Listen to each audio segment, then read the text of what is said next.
Hi, I'm PGA professional Mark Guttenberg and president of Guttenberg's Golf Development Programs in Aldie, Virginia.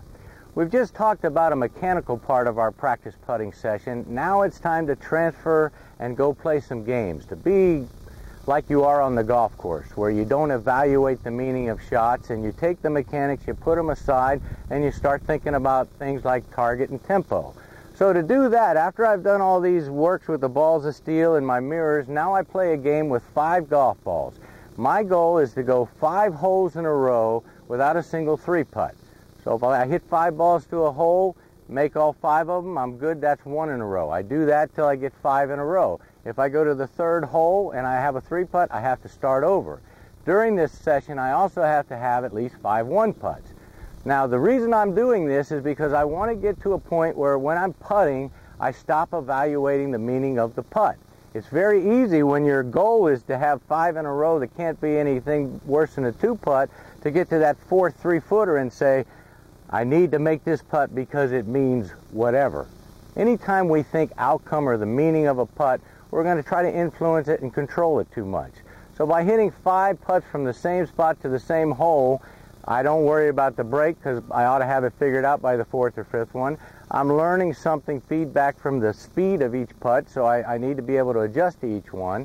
So after I've gone around, if I'm out there for 45 minutes and I haven't got my 5 in a row, my out clause is to make 10 1-putts. But during this process, I'm going to have an opportunity to trust the stroke, to just hit the putt with good feedback. And here's just a small example of what it would look like. So I'm going to this hole over here. This would be the start of my game. I'll try to take the mechanics I worked on and put them in the back of my mind and just let it happen.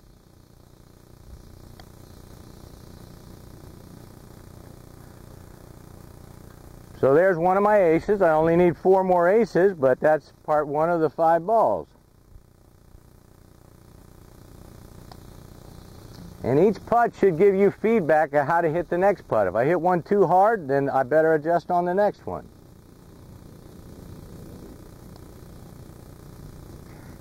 Every one of the strokes I'm making now is a good result of what I just did for a half hour working on mechanics. Now I'm putting all that aside.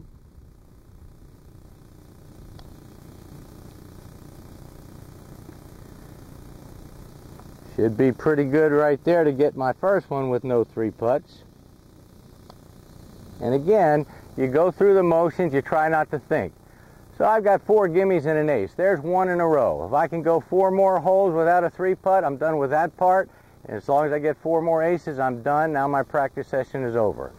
I hope you'll take this to heart. I think this will help. If you have any questions, check us out at guttenbergsgolf.com. I'm Mark Guttenberg. See you next time.